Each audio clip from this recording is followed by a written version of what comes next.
ఇప్పుడు రాబోయే కేంద్ర ఎన్నికల్లో ఓకే. ఏ పార్టీ వస్తే బాగుంటుంది అనుకుంటున్నారు మీరు? నాకైతే మాది టీఆర్ఎస్ పార్టీ, బీఆర్ఎస్ పార్టీ వస్తే బాగుంటుందని మా ఆలోచన. ఆ, ఎందుకని? టీఆర్ఎస్ కేసీఆర్ గారు ఎన్ని దేంట్లోనైనా కొట్లాడే శక్తి ఉన్నది. Plus is the best challenging leader.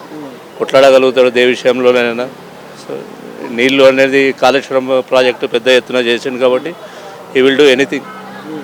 So the best TRS is the best. BRS become the BRS. అంటే చాలా మంది సీనియర్ నేతలు ఉన్నారు కదా, వాళ్ళందరికంటే ఇప్పుడు అంటే వాళ్ళకి ఎక్కువ పాపులేషన్ కానివ్వండి, అలా చూసుకుంటే మన స్టేట్ పాపులేషన్ కానీ మన తెలుగు ప్రజలు తక్కువ చాలా వాటికి చూసుకుంటే.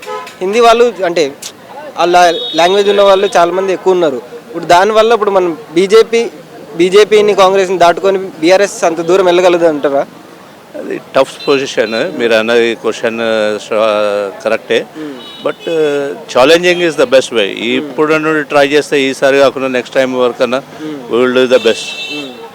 బీఆర్ఎస్ పార్టీ కూడా నెక్స్ట్ టైం వరకు అయినా will come up I think. అంటే మన తెలుగు ప్రజలు ఏమన్నా తెలుసుకునేది ఉందంటారా? మీ ద్వారా ఏమన్నా తెలియపరచాలనుకుంటున్నారా? అంటే మన బీఆర్ఎస్ని ఒక హై స్టాండర్డ్లో చూడాలనుకుంటున్నారు కదా, దాని గురించి ఏమన్నా చెప్పాలనుకుంటున్నారు మీరు? ఏం చెప్పమంటారండి, మొన్ననే మన తీర్పు ఇచ్చారు, కాంగ్రెస్కి పట్టం కట్టారు. బట్ వాళ్ళు కూడా ఏ విధంగా ప్రవర్తిస్తారు అనేది అయితే తెలుస్తున్నది. సో మళ్ళీ కేసీఆర్ కావాలని చాలామంది అనుకుంటారు. కాంగ్రెస్ ఓటేసిన వాళ్ళు కూడా కేసీఆర్కే ఈసారి ఓటేస్తామని అంటున్నారు. మొన్న కాంగ్రెస్కి వేసిన ఓటు కూడా ఈసారి ఐ థింక్ డెఫినెట్లీ ఇన్ పార్లమెంట్లో డెఫినెట్లీ బీఆర్ఎస్ పార్టీకి ఖచ్చితంగా ఓటు పడుతుంది. కాంగ్రెస్కి నాతోనైతే కొందరు నిరుద్యోగులు మొన్న ఓటేసిన వాళ్ళు కూడా రీసెంట్లీ నాతో చర్చించినప్పుడు చెప్తారు, I want to give this time to TRS. But ముసలి పెద్ద మనిషికి వేసినా బాగుండాలి అని అంటున్నారు. సో మార్పు అనేది కనబడుతుంది.